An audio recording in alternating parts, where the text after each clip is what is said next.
चलिए परमेश्वर के वचन में जाते हैं।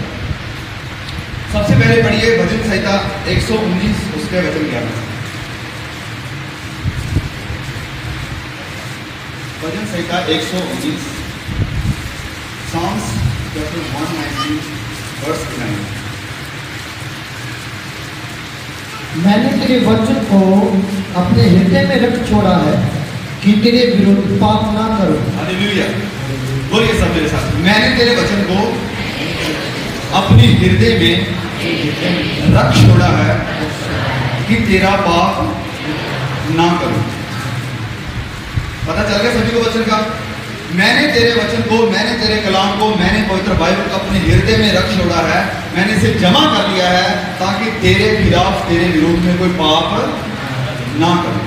तो पाप का जिक्र हुआ है। कल हमने पाप के ऊपर प्रचार किया था, अगर आप लोग आए थे तो आपको पता ही होगा। और अभी ब्रदर डेविड ने और सैमुअल ने बहुत ही बढ़िया प्रेजेंटेशन दी पाप के बारे में, कोरोना वायरस को लेकर। तो वचन में कह रहा है कि मैंने तेरे वचन को अपनी जिंदगी में रख लिया है, अपने दिल में, अपने हृदय में रख लिया है। तो चलिए आज मैं आपको सिखाने वाला हूँ दानियल और उसके 3 दोस्तों के बारे में। ओके, तो दानियल और उसके जो 3 दोस्त थे उनका जिक्र आता है दानियल की किताब उसके अध्याय 1 में। तो चलिए हम दानियल का एक वचन पढ़ते हैं, दानियल अध्याय 1 वचन 8। उसके बाद वहीं से हम वचन को लेंगे। और जो पहला वचन हमने पढ़ा है भजन संहिता, उसको प्लीज दिमाग में रखना कि मैंने तेरे वचन को हृदय में रख छोड़ा है ताकि तेरा पाप ना करूं। तो पढ़िए दानियल अध्याय 1 वचन 8। परंतु दानियल ने अपने मन में ठान लिया, परंतु दानियल ने अपने मन में ये ठान लिया कि वह राजा का भोजन खाकर, कि वह राजा का भोजन खाकर और उसके पीने का दाख मधु पीकर, उसके पीने का दाख मधु पीकर अपवित्र ना हो। अपवित्र ना हो। इसलिए उसने खोजा के प्रधान से विनती की। सभी को वचन मिल गया। अगर आप अपनी नोटबुक लेकर आए तो प्लीज इन सारे वचनों को लिखते जाइए। और साथ ही साथ जो मैं पॉइंट आपको 3 बताने वाला हूँ उनको भी अच्छी तरह से नोट कीजिए ताकि आपको ये याद रहे। ये वचन आप सब के लिए, सभी मसीह भाई बहनों के लिए, खासकर जवानों के लिए बहुत ही महत्वपूर्ण है। तो दानियल का जिक्र यहाँ पर हुआ है। वचन में लिखा है कि दानियल ने अपने मन में ठान लिया कि वह राजा का भोजन खाकर और उसकी दाख मधु यानी उसकी शराब को पीकर अपने आप को अपवित्र यानी नापाक यानी अनहोली ना करे। हालेलुया। सो वचन में लिखा है कि दानियल ने अपने मन में ठान लिया। अब ये दानियल कौन था? दानियल के बारे में थोड़ा सा मैं आपको बताना चाहता हूँ। इस्राएल का पहला राजा हुआ था शाऊल। शाऊल के बाद परमेश्वर ने दाऊद को चुना और दाऊद के बाद जो तीसरा राजा बना वो था सुलेमान। और सुलेमान की गलतियों की वजह से, उसके पापों की वजह से, उसके हर तरह के अपराध की वजह से परमेश्वर ने उसे श्राप दे दिया कि आपका राज्य यानी इजराइल देश 2 हिस्सों में बांट दिया जाएगा। तो इजराइल का देश 2 हिस्सों में बट गया। एक तरफ था इजराइल, दूसरी तरफ था यहूदा। यहूदा के पास 2 गोत्र थे, इजराइल के पास 10 गोत्र थे। और इन दोनों में से जब इजराइल देश ने बहुत सारे गुनाह करने शुरू कर दिए, उनके जितने भी राजा हुए सब गुनहगार थे। यहूदा के पास सिर्फ 2 अच्छे राजे थे। तो इनको परमेश्वर ने कहा कि अगर आप अपने बुराई से नहीं मुड़ते हैं तो मैं आपको गुलामी में भेज दूंगा, आपके ऊपर सजा आने वाली है। तो इजराइल सबसे पहले गुलाम हो गया असीरिया के, और उसके बाद यहूदा देश भी बेबीलोन के गुलाम हो गया। जब बाबुल यानी बेबीलोन जब इस यहूदा के ऊपर चढ़ा तो उन्होंने वहां की जितने भी औरतें थी, बुजुर्ग थे, जितने भी लोग थे, उन सभी को खत्म किया। और यहूदा के जितने जवान लड़के थे, लड़कियां थी, उन्हें अपने साथ बाबुल देश में लेकर, समझ रहे मेरी बात? हालेलुया। बाबुल देश वहां से जितने भी जवान लड़के थे उनको अपने साथ लेकर अपने देश में आ गए। और दानियल, शद्रक, मिशक और अबदनगो ये 4 लड़के भी उन्हीं जवानों में से एक थे। दानियल था और उसके 3 दोस्त थे। ये बहुत उम्र के नहीं थे कि 20, 25, 26 साल के थे, बिल्कुल जवान यंग लड़के थे, टीनेजर्स थे। यानी उनकी उम्र होगी कोई 15 या 16 साल। कोई 15 या 16 साल का लड़का है, लड़की को यहाँ पर बैठा हुआ।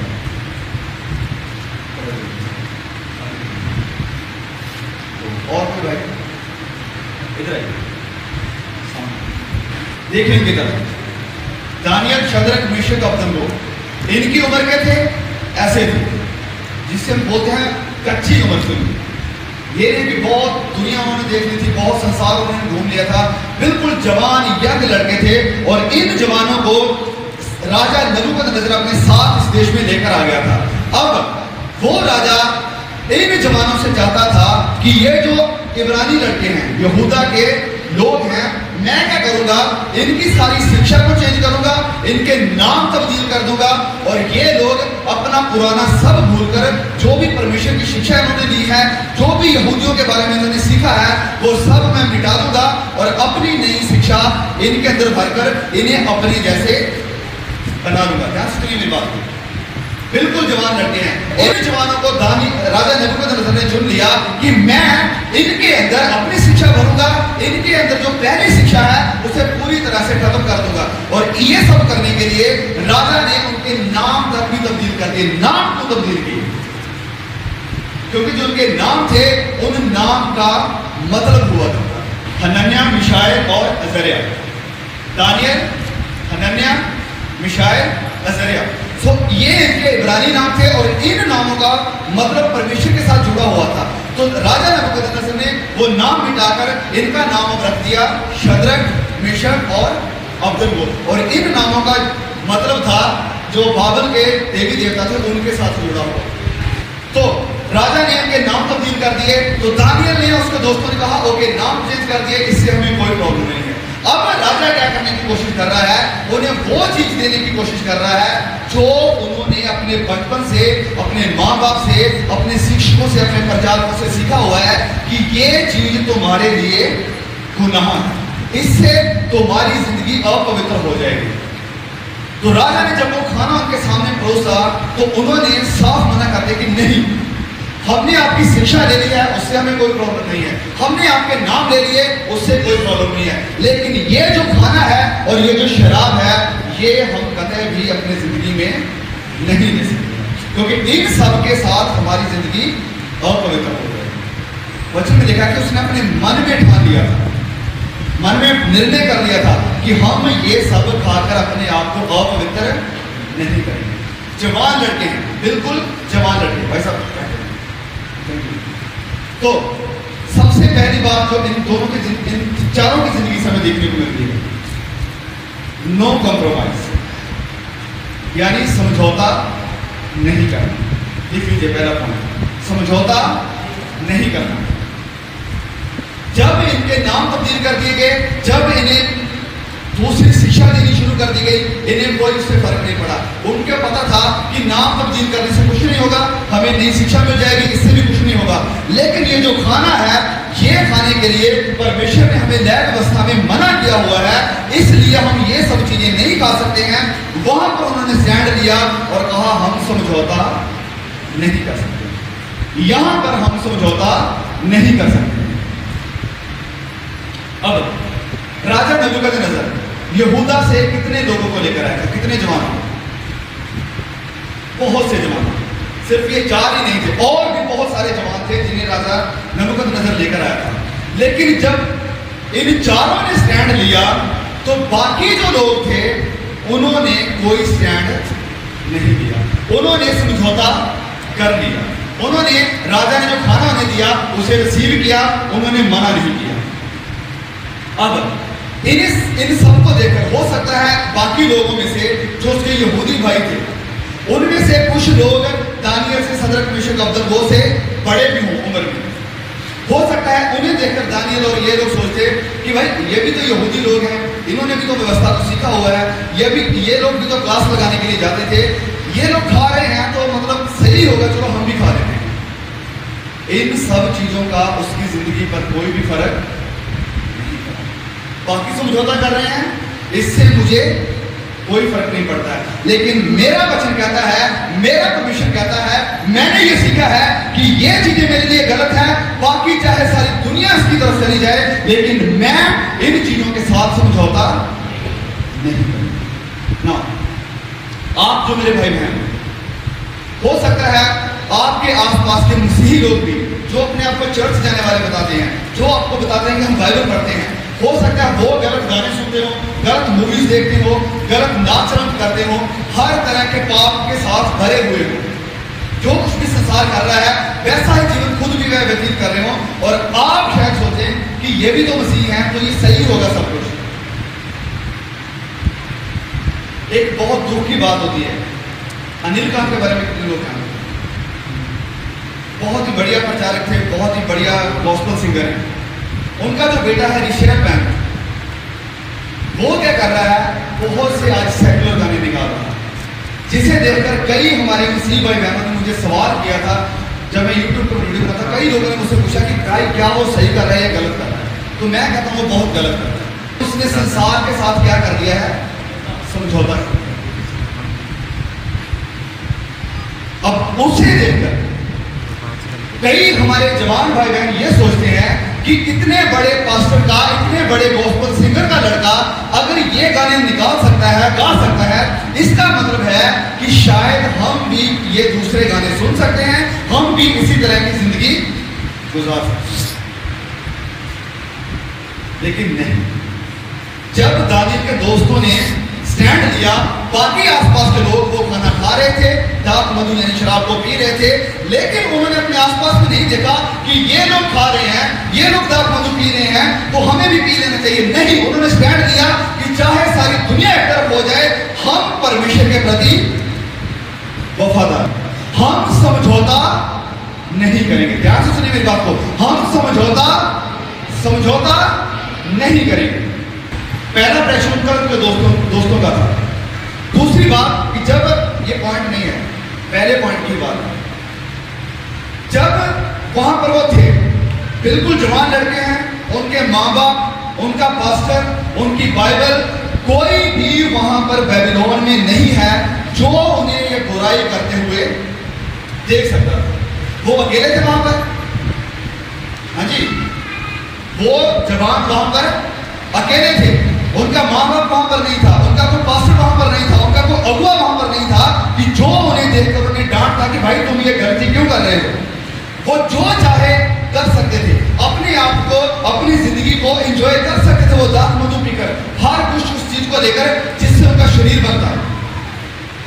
लेकिन भले ही उनके पास कोई नहीं था, भले ही उनके माँ बाप उनके साथ नहीं थे, भले ही उनका पास्टर, उनके याजक, उनके अगुए उनके साथ नहीं थे, लेकिन मैंने तेरे वचन को, बोलिए, अपने हृदय में रख लिया है ताकि तेरा पाप। उनके अंदर क्या था, वचन था। हालेलुया। उनके सामने परमेश्वर था, भले ही कोई भाई बहन, भले ही कोई माँ बाप, भले ही कोई अबू उनके सामने नहीं था, लेकिन परमेश्वर का कलाम उनकी जिंदगी में था। उसने उन्हें गुनाह करने से, समझौता करने से रोक दिया। आज जब आप अपने घर से बाहर निकलते हैं, आप किसी काम के लिए बाहर फॉरेन में जाते हैं, आप किसी काम के लिए शहर में जाते हैं, आप किसी काम के लिए अपनी सहेलियों के साथ या अपने कहीं भी घर से बाहर जीवन बिताना पड़ रहा है आपको, तो क्या आप इसे आजादी समझकर जो कुछ भी करना चाहें कर सकते हैं? क्या जब आप आजाद हैं, जब आपको कोई नहीं देख रहा है, जब आपको कोई भी बोलने वाला नहीं है, क्या आप स्टैंड लेने के लिए तैयार हैं, या फिर आप इसे आजादी समझेंगे कि अब तो मुझे कोई भी बोलने वाला नहीं है, मैं जो चाहे वो कर सकता हूं, वो कर सकती हूं। और आज 80% जवान जब वो घर से बाहर निकलते हैं, उनको आजादी मिल जाती है, कुछ नशों में पड़ जाते हैं, कुछ चोरी में पड़ जाते हैं, कुछ व्यभिचार में गिर जाते हैं। जब मैं दुबई में था, मेरे जितने भी आसपास के लोग थे, जब छुट्टी होती थी, गलत काम करने के लिए निकल जाया, लेकिन परमेश्वर का वचन मेरी जिंदगी में था जो मुझे रोक के रखता था कि अगर मैं बाहर जाऊंगा तो मैं किसी भाई को, किसी बहन को सुसमाचार की जानकारी देकर आऊंगा। हालेलुया।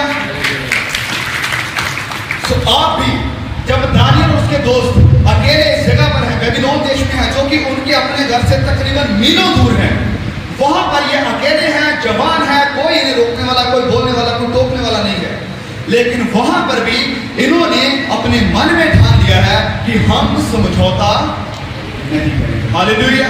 क्या आप जब अकेले हैं, क्या आप जब घर से बाहर निकले हुए हैं, अपने रूम में हैं, बाहर विदेश में हैं, क्या आप भी परमेश्वर के लिए स्टैंड ले सकते हैं? क्या आप कह सकते हैं कि मैंने अपने मन में ठान लिया है कि मैं इस संसार की बुराई को, इस संसार की गलतियों को, ये जो म्यूजिक है, बुराई है, फिल्में हैं, इन सबको अपने अंदर डालकर अपने आप को अपवित्र नहीं।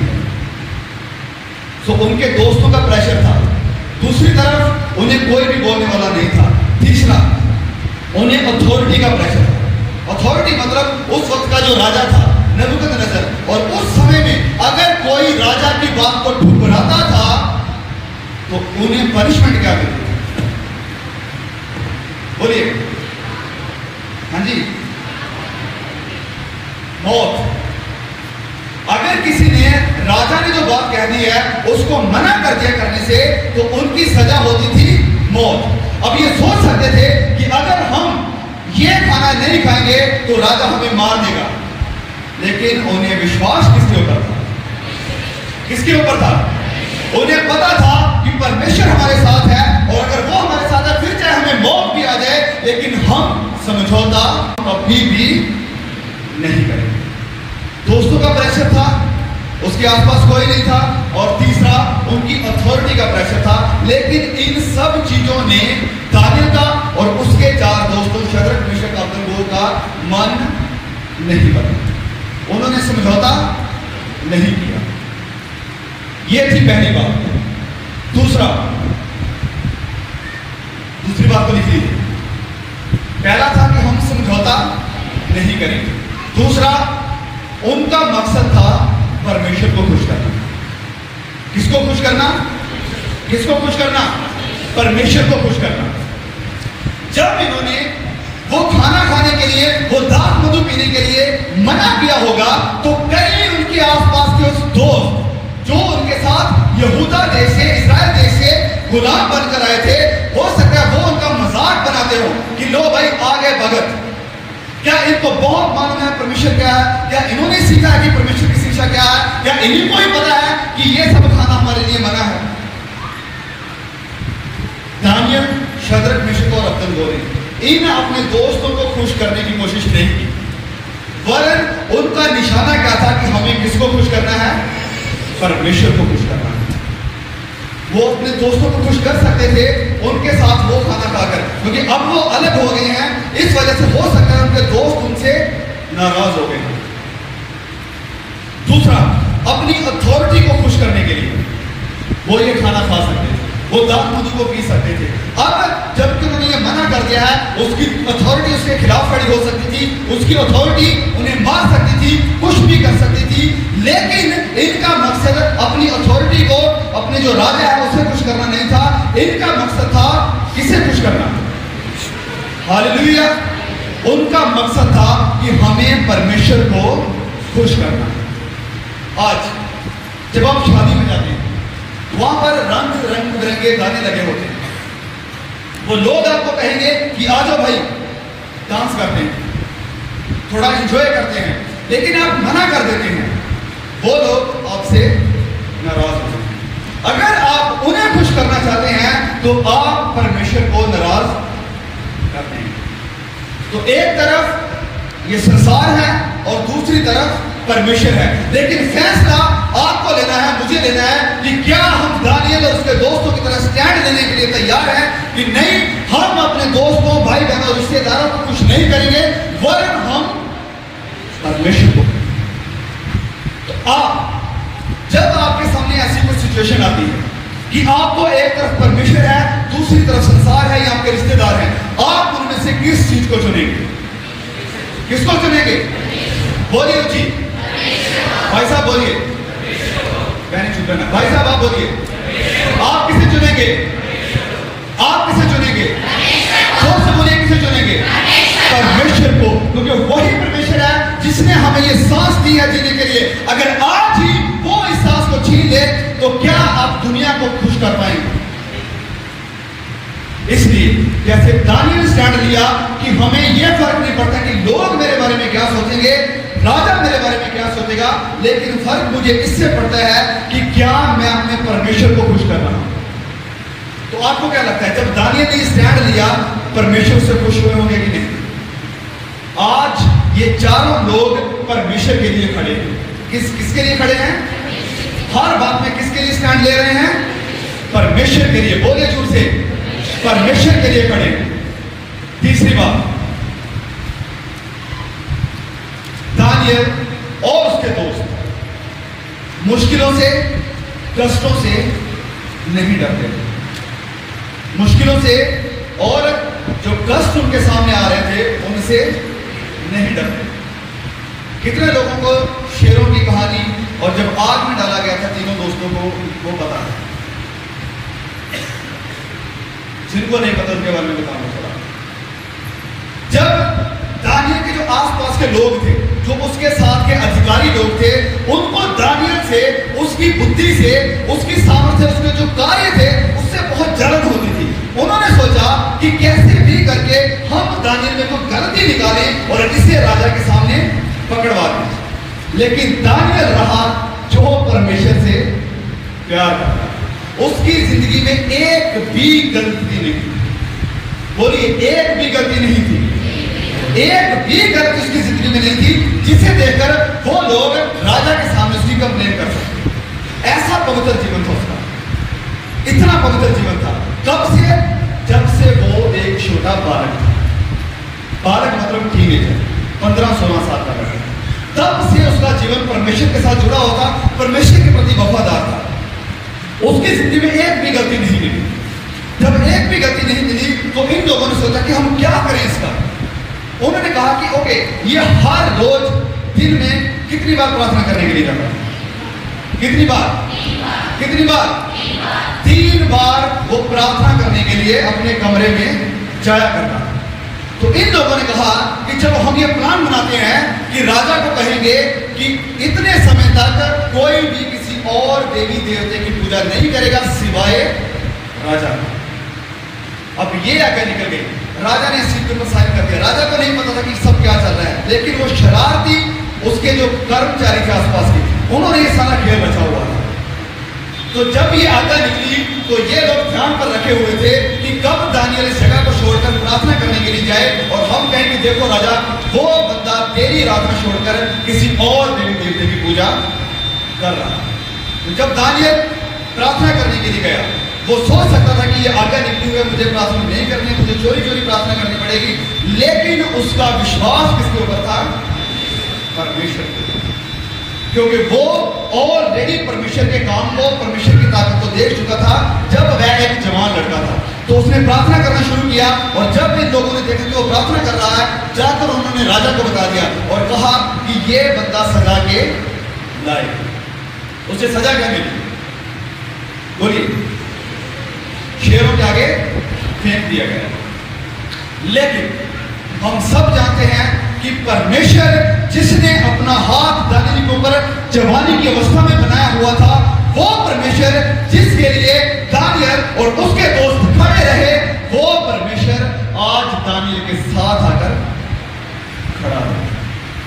बोलिए हालेलुया, हालेलुया। जिस परमेश्वर के लिए इन जवानों ने जब ये बच्चे थे स्टैंड लिया था, आज वो परमेश्वर दानियल के साथ शेरों के बीच जाकर खड़ा हो गया और शेरों ने उन्हें हाथ तक भी नहीं लगाया। ये परमेश्वर, वो कष्टों से नहीं डरते थे। उसके बाद उसके 3 दोस्त जब बड़ी मूर्ति बनाकर राजा ने ये आज्ञा दे दी कि सब लोग इस मूर्ति के सामने सजदा करेंगे जब ये म्यूजिक बजाया जाएगा। उसी वक्त क्या हुआ कि ये 3 लड़के थे जिन्होंने उस मूर्ति के सामने झुकने से इनकार कर दिया। बोलिए, क्या कर दिया? इनकार कर दिया। जब इन्होंने इनकार कर दिया तो राजा ने देखा और बहुत ही क्रोधित हुआ। उसने एक चांस इन्हें और दे दिया कि ओके, एक मौका आपको और दिया जाता है, जब म्यूजिक चलाया जाएगा आप लोग नीचे झुककर इस मूर्ति को सजदा करेंगे। लेकिन उन्होंने सीखा क्या था कि परमेश्वर को छोड़ किसी और की आराधना, किसी और के आगे सर। कब सीखा तो उन्होंने ये सब चीजें? कब सीखे थे? जब वो 14-15 साल जवान लड़के थे। क्योंकि 15-16 की उम्र में ही राजा ने अपने देश में लेकर आ गए थे। इसका मतलब उन्होंने पहले ही सीखा था जब वो बच्चे थे, और वो शिक्षा जो उन्होंने बचपन में ली थी, आज जबकि वो बड़े हो गए हैं, बच्चे बुजुर्ग हो गए हैं, अब भी उनकी जिंदगियों से नहीं निकली है। लेकिन इन्होंने उस मूर्ति के सामने झुकने से, उसकी पूजा करने से, उसे सजदा करने से क्या कर दिया? इनकार कर दिया। और दानियल का शदरक, मेशक और अबदनगो ने क्या कहा कि हमारा परमेश्वर जिसकी हम आराधना करते हैं वो हमें इस आग से निकालने के लिए सामर्थ्य है। बोलिए क्या है? सामर्थ्य है। फिर एक बात जो दानियल ने सदर मिश्र और अब्दुल वहां पर की, वो बहुत ही जरूरी है। उसने कहा कि अगर हमारा परमेश्वर हमें इस आग से नहीं भी बचाता है तो भी हम इस मूर्ति को सजदा नहीं करेंगे। हालेलुया। और अगर हमें मौत भी आ जाए फिर भी हमने ये बचपन से सीखा हुआ है कि किसी और को सजदा नहीं करेंगे। जब इन्होंने बचपन की अवस्था में छोटा सा स्टैंड लिया था, जब पहला टेस्ट इनकी जिंदगी में आया था, जब पहली परीक्षा आई थी खाना खाने की, उस वक्त वो क्या रहे? परमेश्वर के प्रति वफादार। अब जब दानियल, शद्रक, मेशक, अब्दुलगो की जिंदगी में एक बड़ी परीक्षा पहुंची है जहां पर उन्हें अपनी जान से हाथ गंवाना पड़ सकता है, वहां पर आकर वो क्या रहे? खड़े रहे, कंप्रोमाइज नहीं किया। क्यों नहीं किया? क्योंकि वो छोटी छोटी परीक्षाओं में क्या हो गए? पास हो गए। इसलिए अब परमेश्वर उनके सामने एक बड़ी परीक्षा को लेकर आया है। अब क्योंकि वो छोटी परीक्षाओं में पास थे, बड़ी परीक्षाओं ने भी उनका कुछ भी बिगाड़ा। उस बड़ी परीक्षा में भी क्या हो गए? वो पास हो गए। आज मेरे मसीह भाइयों और बहनों, आपकी जिंदगी में जब छोटी छोटी परीक्षाएं आती है, जब आप अपने मोबाइल को देख रहे हैं, आपकी मोबाइल की स्क्रीन पर कुछ गलत आ रहा है, आपको परमेश्वर देख रहा है कि आप क्या इस परीक्षा से पास होंगे या नहीं होंगे। सवाल आपकी जिंदगी के लिए है कि क्या आप उन चीजों के साथ समझौता करते हैं या आप इन छोटी छोटी परीक्षाओं से बाहर आ गए। अगर आप अभी से सीख रहे हैं हर एक गलत चीज के साथ, हर एक गलत काम के साथ, हर एक गलत शब्द के साथ, हर गलत ख्याल के साथ समझौता नहीं करेंगे और इन परीक्षाओं से बाहर आएंगे, तो एक दिन आ रहा है, बहुत जल्द आ रहा है, क्योंकि जिस तरफ हमारी दुनिया जा रही है, वन वर्ल्ड ऑर्डर के लिए शैतान अपने कार्य को बड़ी तेजी से बढ़ा रहा है, तो 666 यानी 666 की मोहर जल्द आने वाली है। और एंटी क्राइस्ट यानी मसीह विरोधी, वो पशु जो हम सब मसीहों पर अत्याचार करेगा, हमारे घरों से निकाल कर मारेगा, कष्ट देगा। और जहां पर बाइबल हमें बताती है, प्रभु यीशु कहते हैं कि भाई भाई को क्या करेंगे? पकड़वाएंगे। बच्चे अपने माँ बाप को पकड़वाएंगे, माँ बाप अपने बच्चों को पकड़वाएंगे। ऐसा वक्त आने वाला है, वचन में लिखा है कि ईमान परखा जाएगा।